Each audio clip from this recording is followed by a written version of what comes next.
I think the gold price goes inexorably higher. By the way, I should tell your audience, I'm not one of those who is a short-term trader. I don't care if gold goes from 2450 to 2575. I own gold because I'm afraid in the set of circumstances in front of us over the next 5 years, not hopeful, by the way, afraid that gold goes to $7,000 or $8,000 or $9,000. I also understand the juxtaposition between the gold price and the gold equities prices. The buyer of gold in the last 4 or 5 years have been central banks. They don't buy stocks. They buy gold. When people look at the juxtaposition, it's that easy to figure out. Until 10 weeks ago, there wasn't Western retail buying of gold. The ETF flows will show you that. The buyer was the central banks, and the central banks don't buy gold stocks. When the momentum becomes established in the material and retail buyers come into the gold space, which they have in the last 10 years, you will see that buying come down into the gold stocks. Rick Rule, a well-known financial expert, in one of his recent interviews with Danny shared his valuable knowledge about ranking gold mining stocks and ranked 10 mid to large cap gold stocks. Rick believes gold and gold mining stocks are ready for a decent run and could offer a 1,000% return in the long run. I'd like to say it takes a lot of time to research and make these videos for you guys. I'll appreciate it if you like this video and subscribe to my channel. Now let's start watching this amazing news segment by Rick Rule. Rick, you can kind of go over what your ranking system entails. I know you have a 1 to 5 ranking system, but I don't want to butcher your the various interpretations of each rank. So if you can kind of take it from here in terms of explaining how you rank your resource stocks. In fact, 1 to 10. 1 to 10. Being best, 10 being worst. To put it in reference, I've been doing this ranking for over 30 years. And if memory serves me well, I've only given out nine number one rankings in 30 years. Again, for reference, a 1 ranking is a company that I believe could be liquidated for twice its share price to industry today. Not relative valuation, but absolute valuation. I have to believe that it's more likely than not that my estimate of its value as opposed to its price will double within the 2-year time frame, which is to say it is selling for 25% of what I think it'll be worth in 2 years. And I have to believe that there is a reasonable probability that it will be worth 10 times as much 5 years from now as it is today. That's very, very, very rare. I also insist that that company either have or have a reasonable probability of what I would define as a tier 1 asset, which is to say in situ reserves and resources exceeding $10 billion, that recoverable, that would be in the best quartile in their industry subgroup, say gold or oil and gas, in terms of all-in sustaining capital, or pardon me, all-in sustaining cost, while simultaneously being in the best quartile in terms of return on capital employed, but at least 25% return on capital employed at today's commodity prices. That conjunction of attributes is very hard to find. And the consequence of that is, as I say, I've given out 9 number 1 rankings in 30 years of doing it. At the other end of the spectrum is a company that is, in my opinion, at once bankrupt and a fraud. Walking wounded, promoted by, Jesse James or some sort of financial bandit with no redeeming feature, where I think you could short the stock and should short the stock with complete impunity. Most of the stocks that I rank vary between a 7 and a 4. I don't have any 2s currently. I have a few 3s. The system probably skews to the better part of the rankings because out of 3,300 or 3,400 public natural resource companies in the world, our rankings database follows 740 of them. Many of the ones that aren't ranked, I haven't received requests to rank, And I see no point in ranking them for my own portfolio because I think they're walking wounded.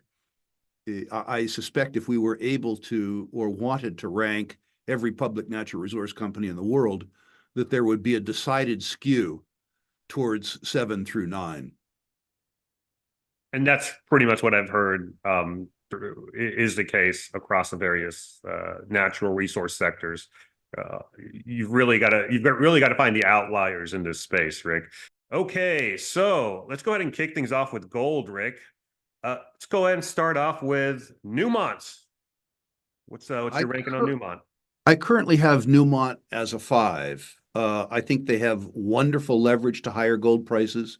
I think that the acquisition of Newcrest was a good thing.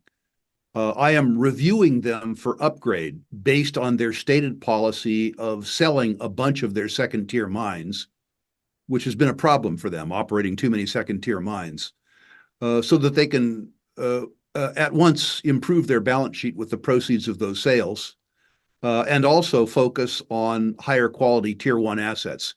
If they do that, I'm certain that I will upgrade the ranking from 5 to 4. They have extraordinary operating leverage if they clean up their operations. Franco-Nevada. Franco-Nevada? Yes, sir. 3. A premium price for a premium product. It was a 4. I upgraded to a 3 when the government of Panama stole Cerro Colorado. That asset, which I believe there will be a recovery on, constituted 14% of their net asset value, and the market's response to the theft of that asset was to destroy 42% of market cap. The simple arithmetic is if you give up 14% and the market takes away 42%, the stock's a bargain. While I would consider this to be a premium priced company, it deserves to be a premium price. The management expense ratio is 11 basis points, the lowest in mining by a country mile. The operating margins are the highest in the industry by a country mile. They have a 30-year culture of the intelligent employment of capital. A premium product. It's difficult for me to understand why anybody would construct a gold portfolio that didn't include Franco-Nevada. What about Skeena Resources? Anything about them? Yeah, we have Skeena at a 5. Again, reviewing it for an upgrade to 4. I need to know a little more about how they sell the concentrate with all the penalty material. There's a bunch of bad stuff with the good stuff, and I need to know a bit more about the metallurgical process by which they assemble and perhaps beneficiate their concentrate, and who and how they sell it to. Certainly a wonderful deposit. And one of the untold stories around Skeena is the very good relationship that they have developed with the Tahltan First Nation, their host. I'm personally aware of that, knowing Jerry Asp, who runs economic development for the band, and knowing a bit Chad Day, the ancestral chief of the Tahltans, both of whom speak well of Skeena. Triple Flag Precious Metals. Disclosure, I'm an owner here, like Franco. It's one of the second-tier royalty companies. Second tier, not in terms of management acumen, but rather just in terms of size. Royalty business is a very good business. I'm attracted to it. The Triple Flag people put together their royalty portfolio before royalties became popular. They were really an adjunct of commodities trading. So I'm a holder. I have that as a 4. And what about Tanzanian Gold Corp? Tanzanian Gold Corp I have as a 6, possible downgrade to 7. They have attracted a large investment audience because of a former founder and promoter, Jim Sinclair, a friend of mine, who has since passed away. I don't like small mines. I don't like mines that have less than sort of $2.5 billion in situ recoverable reserves and resources. My experience has been that everything that can go wrong with a big mine can go wrong with a small mine, but a small mine can never make you big money. So the idea that I take a big risk for a small reward is not attractive to me. Highcroft Mining. Highcroft, I don't own. I know the deposit really, really, really well. This is an optionality play. This is an enormous gold and silver resource, huge gold and silver resource. I owned it outright at one point in time personally years ago, so I know it fairly well. If you are the type of investor who believes that we're going to see in the next couple of years, $4,000, $5,000 gold, you will make an absolute fortune on this.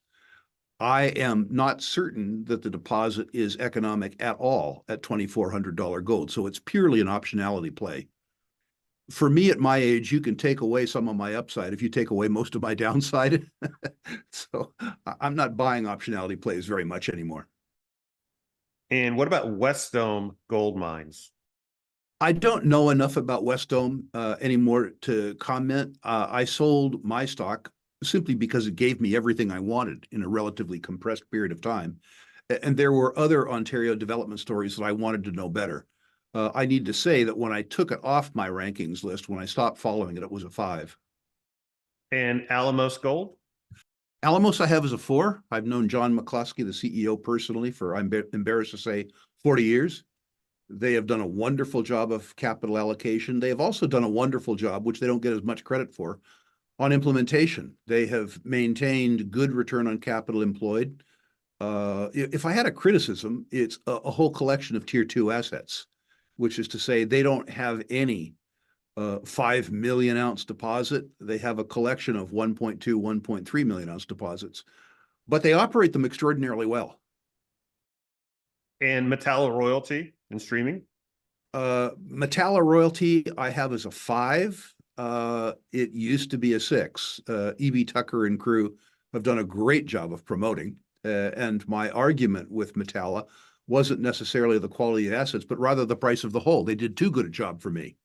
It was premium price. The market has taken back some of that. And as a consequence, I've upgraded it from 6 to 5. And Caledonia Mining? I don't know enough about Caledonia to answer. My constraint with Caledonia was always size. I'm less afraid of Zimbabwe than other people are, but I was certainly unimpressed with the size of the prize at Caledonia. So generally speaking, what's kind of your take of the overall gold sector at this moment? I love it. Yeah. I think it's due for a rest, but I think the gold price goes inexorably higher. By the way, I should tell your audience, I'm not one of those who is a short-term trader. I don't care if gold goes from 24.50 to 25.75. I own gold because I'm afraid in the set of circumstances in front of us over the next 5 years, not hopeful, by the way, afraid that gold goes to $7,000 or $8,000 or $9,000. I also understand the juxtaposition between the gold price and the gold equities prices. The buyer of gold in the last 4 or 5 years has been central banks. They don't buy stocks. They buy gold. When people look at the juxtaposition, it's that easy to figure out. Until 10 weeks ago, there wasn't Western retail buying of gold. The ETF flows will show you that. The buyer was the central banks, and the central banks don't buy gold stocks. When the momentum becomes established in the material and retail buyers come into the gold space, which they have in the last 10 years, you will see that buying come down into the gold stocks. It's just going to take a little time. Yeah, yeah. I think you've alluded to this in multiple interviews before, but at this very moment in time, gold and gold stocks make up about 1% of total global assets. And total global assets, but the number in the U.S. is much more stark because of greater investment opportunity, particularly in technology in the United States. In the United States, it's less than 0.5%. What do you think of Rick Rule's ratings for gold mining stocks? Do you think that gold and silver mining stocks are poised for huge profits with the rising gold and silver demand? We would like to know your valuable opinion, so post your comment down below and watch this next video right here because it's a perfect fit for you. I see you on the other side.